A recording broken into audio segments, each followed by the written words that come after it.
Slowing down again. Sorry.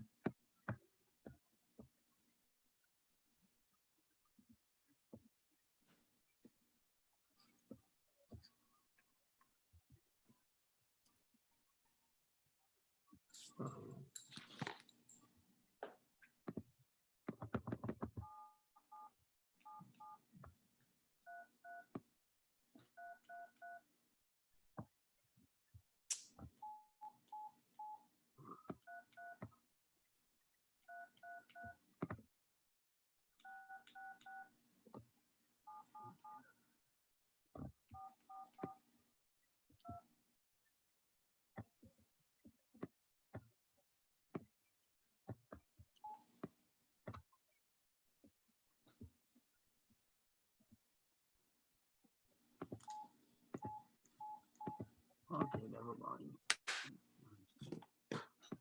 Okay, there's the siddur. There's the siddur. Okay, now Rabba Emunasecha. Sorry, I got everything froze up again. Rabba Emunasecha, great is your faithfulness.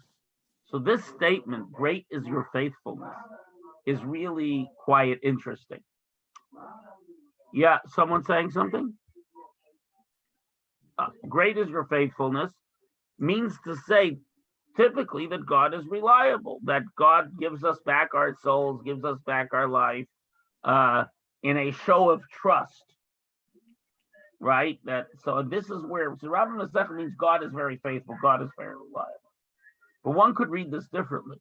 Rabbi Munasecha could be read, great is your faith, means to say that great is your faith in us. In other words, God gives us back our souls and our lives because God has absolute confidence that we can get it right. And if we didn't get it right yesterday, we'll get it right tomorrow. So this is what we begin. And if someone has their microphone non-muted, please mute it unless you want to say something, which you're welcome to because I'm getting feedback. Now, so this is the first thing we say, even before we wash our hands. In other words, the first thing we're aware of is our relationship to God. Then we say the blessing on washing our hands, which is here. Then we say a truly fascinating blessing. You know, the first you get up in the morning, you breathe. Maybe you need to use the facilities. So now, and indeed, this blessing is said every time we use the facilities. Because in the basic process of breathing, the basic process, we have other blessings for eating, even of elimination. We understand how intricate the human system is. Praise to you, Lord of God, King of the universe, who with wisdom fashioned the human body, creating openings and organs. In other words, there are things in the body that are hollow, like the lungs and the stomach and so on, and things that are pipes, like, you know, the food pipe and so on, the windpipe. It's known before your exalted throne, should one of them be blocked or opened. If the heart was, God forbid, opened, or the esophagus or trachea was blocked, we wouldn't be able to exist. Praise to you, Lord, healer of all flesh, who performs wonders. So many millions of things happen to every second for us to stand and breathe and walk and digest and fight off bugs and so on. It's an incredibly intricate system. So the first you get up in the morning, you're breathing. You can use the facilities. I didn't get that. Everything seems to be working. That's an enormous testimony to the deeply personal interest God takes in you. God designed an amazing multi-million part system that works most of the time so well, to the extent you don't even notice. And that's what this first layer is. It's a meditation. It's a meditation. On what? On the profound divine wisdom that exists in the simplest fact that you exist from moment to moment. Which means the other way too. That with every cell we clearly have a mission and a purpose and an opportunity to do something useful. All of this brilliant design is for a reason. And the reason is to enable us to live in this world and to do good things. So with that blessing, we begin the process of one of the most important aspects of prayer, which is to understand how important and central our lives are to the entire plan of the universe. So after talking about the body, we talk about the soul. The soul you have placed in me. This is the second of the morning blessings. You created it, you formed it, you breathed it into me, you preserve it with me. You will take it from me and restore it to me in the hereafter. In other words,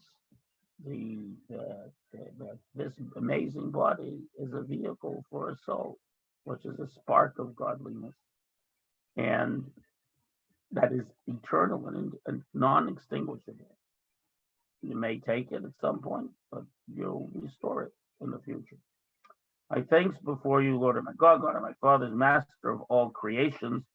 Bless you, Lord, who restores souls to the dead. Now, there's a lot to be said about the structure of the bracha, of the blessing, which we need to do at some point.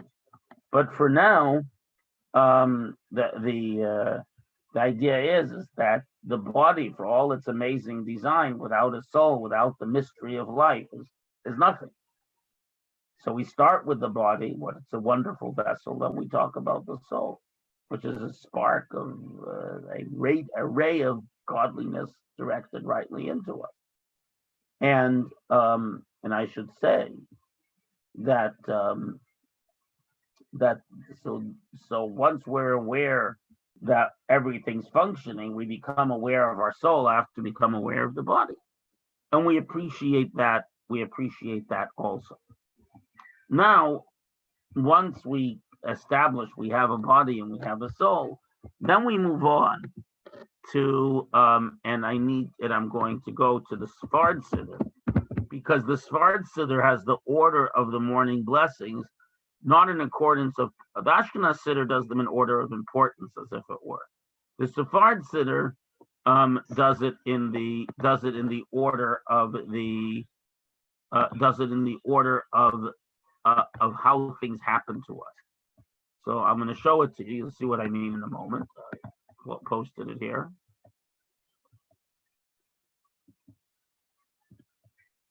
Here. So we're going to go through the blessings on a basic level. We'll circle back again to the whole idea of the language of the bracha and so on next class. But here. So the first blessing is he who gives the rooster wisdom to understand between day and night. Typically speaking, before the advent of alarm clocks and so on, how did you wake up in the morning? Everyone had a few chickens and a rooster. You listened to the rooster. And the rooster, it was not much artificial light. It was expensive. So when did you wake up? When the rooster woke up, which is a little bit before dawn. That's why in the city of Newton in Massachusetts, you're allowed to have chickens, but no roosters. Why? Because the roosters make noise in the morning and disturb the neighbors. So, and many other Massachusetts towns have this left over from the post-colonial era. So blessed are you who gives the rooster wisdom. And that's, a really interesting idea that that we don't have a little bit today, but which is the awareness of the incredible wisdom and beauty and the benefit of the rhythms of nature that God created. In other words, that if one listens to God's creations, like the rooster, you know when to get up. And then when we go through the blessings of not being a Gentile, not being a servant, not being a woman, which is a very, very big issue. Not to mention, slightly more than half the Jewish people are women. So without going into the whole, there's a whole back and forth. The very simple point is twofold. One is, and so one reason is quite simply that women are equally important to men, but they have less mitzvot. So a woman says, Asani Kiritsono, you made me according to his will. A man is happy he has the extra mitzvot. But there's also a deeper point. It's that it is, and the reason it's written in the negative is to appreciate this. it is often harder and more demanding and more dangerous. I'll explain this in a moment, to be a woman. In other words, as a man, you get the benefit of being a Jew without having to go through the challenges of being a woman. What are the challenges? So I'm going to go to a halachic place, a Jewish law. Under Jewish law, a man is commanded to do his best to get married and have children. Peru or will be fruitful and multiply. A woman is not. A woman is not obliged to get married. Now, most women want to. Most women want to have children, but there's no obligation. There is no mitzvah. That's why, if you look at the Ketubah, the Jewish marriage document, there's not a single word about a woman's obligation to her husband. Look at your Ketubah. Not a single word. It's all about the man's obligation to the woman. How is the marriage affected? The man gives the woman something of value. Thereby, the word is thereby acquiring the right to a relationship. Why isn't the other way around? Indeed, we tend to frown on double ring ceremonies because it might obfuscate the nature of the Kiddushin. The reason is because he has to give her something because he needs to get married and she doesn't. So you're going to have to offer a large amount of incentives as if it were in order to get married. So the question is, since the world can't exist without men and women, why is there no obligation to get married? If all the women took up on that out, there'd be no world. The answer is because for a man to have children, there's no intrinsic danger. For a woman to have children, even today, pregnancy and childbirth carry danger. And the rule is that no one is obliged to put themselves in danger of their life. In this case, it's not a huge danger. They can voluntarily do it. Women voluntarily get married and have children. But no one can force them to. And if it's something that a person doesn't want, they don't have to. Because the Torah does not oblige, as many of the commentators explain this, does not oblige a woman to put her life in danger, which pregnancy and childbirth, by definition, create a greater level of danger or vulnerability than a man has in marriage and having children, obviously.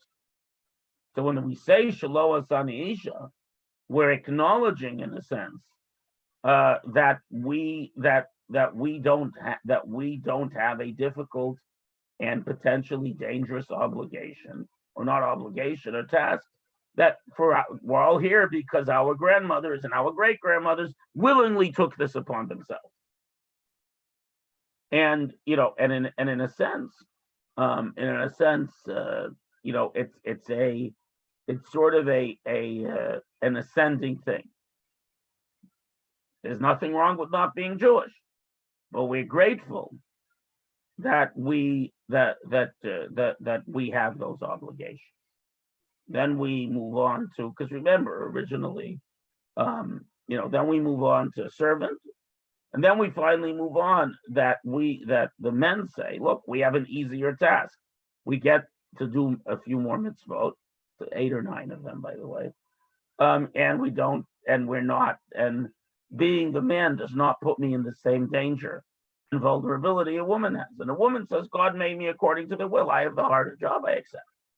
I mean, there's much more to be said about this, and certainly the public prayer was always more done by men and so on. But these are the basic.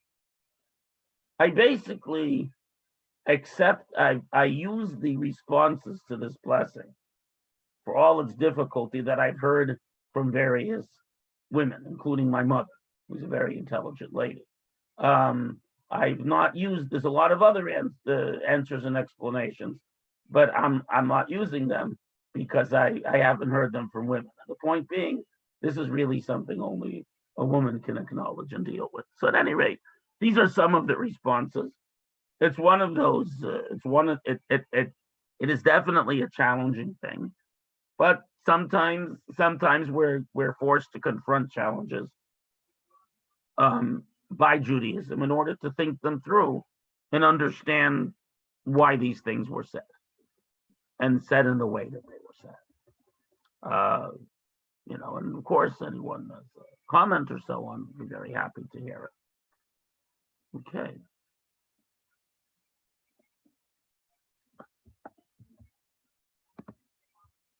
One moment.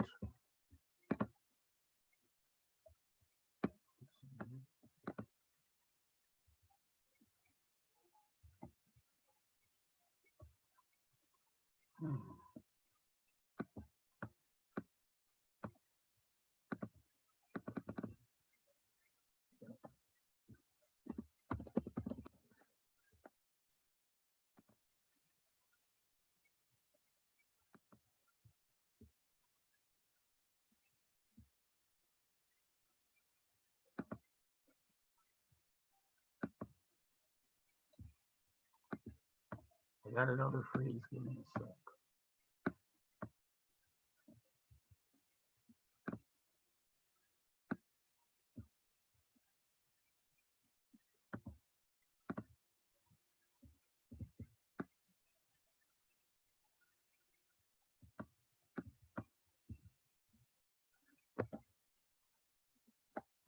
Okay. I think we have it. Let me find it. Okay, I think we still have the share.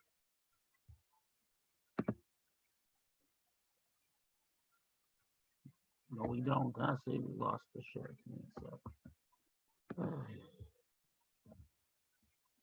Technology is so good when it works. It's such a royal claim when it doesn't.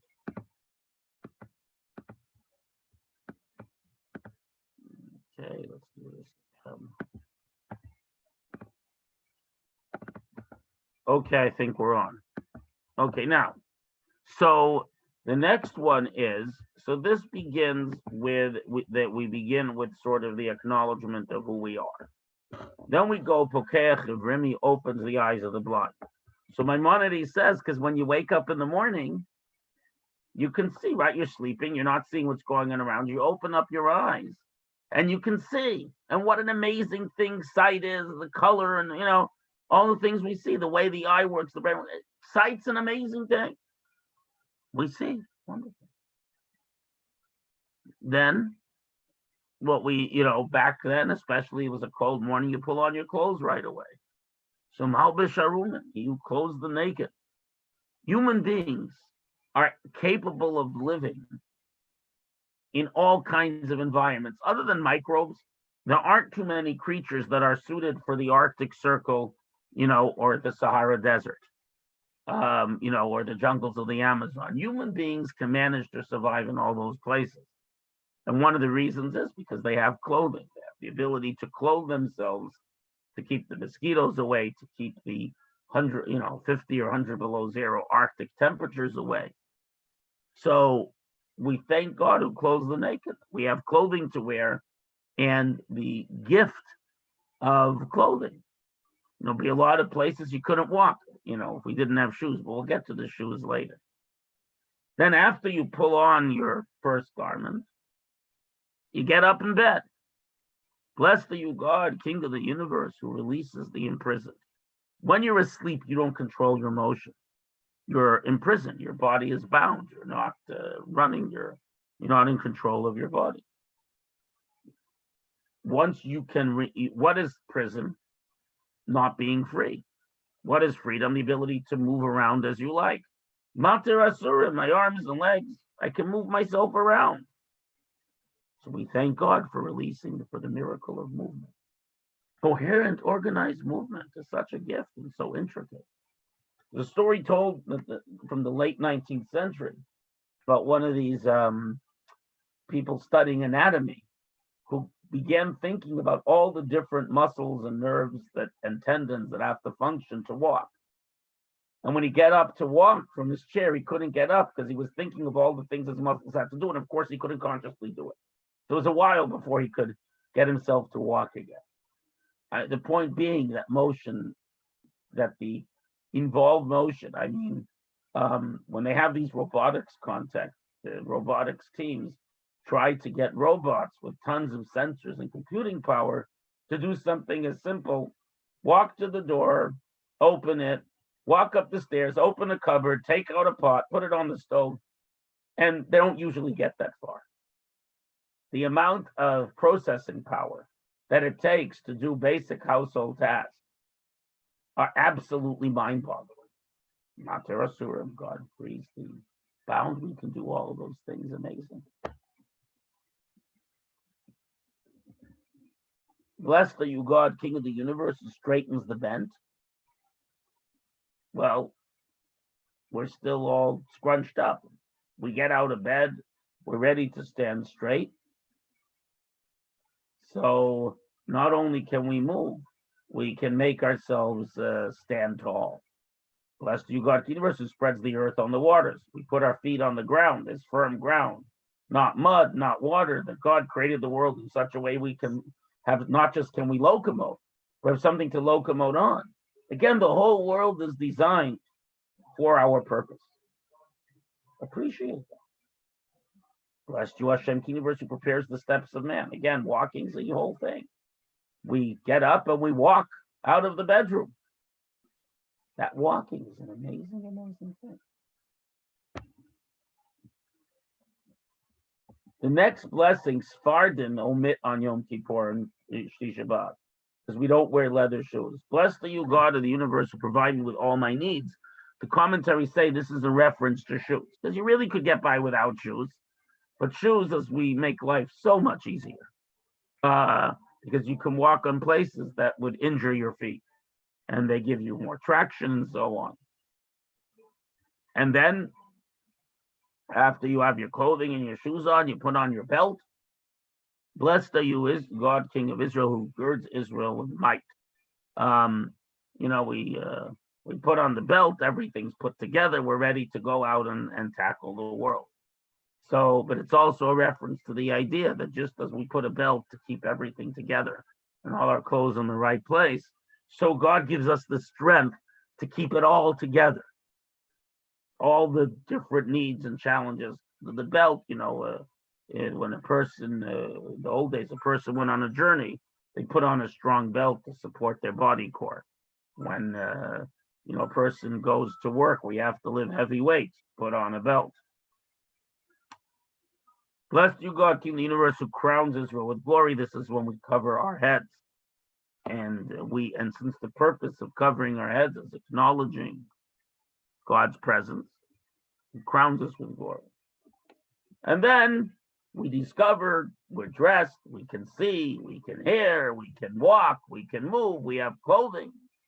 And we discover we went to bed so tired, and we discover we have the strength to hit the day. Blessed are you, God, King of the universe, who gives strength to the weary. We go to bed weary every night and get up strong. Now, there's a lot of interesting mystical explanations as to why human beings need sleep. And they, interestingly enough, parallel much of the most recent research on sleep. But again, if we get to the evening prayer, we'll talk about that.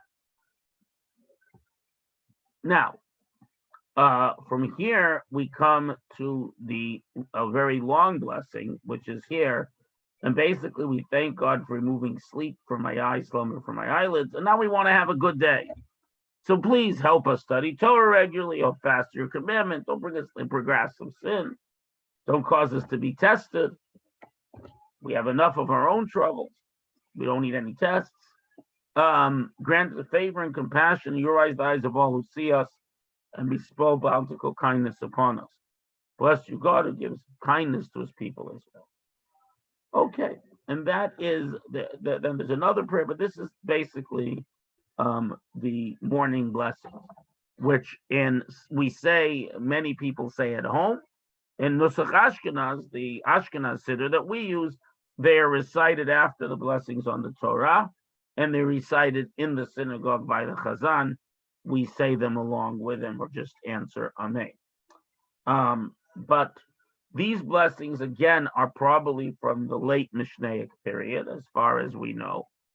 And their purpose is the granular acknowledgement of the amazing investment of divine wisdom and divine energy in me before I even get going, before I even begin thinking about the big things. Perhaps the biggest thing is that God is present in so many ways in my body, in my soul, in my life, in the earth that I can walk on and the clothing that I wear.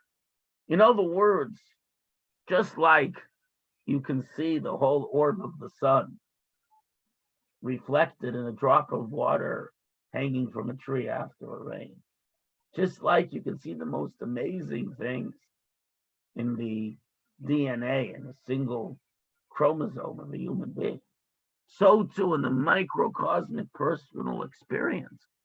There is so much to be grateful for, so much to be aware of, so much interaction with the mind and energy and kindness and life force of God just in the things you do in literally the first 5 minutes. And the first step in prayer, again, tefillah is about bonding, is to bond with the godliness that resonates within us. We, as if it were, don't even have to lift our eyes heavenward yet. We don't even have to look the past, present, and the future of the whole world. We look at our very own bodies. We look at our very own fingers. We look at just all the wonder and amazement of the soul in this amazing vessel, which is the body.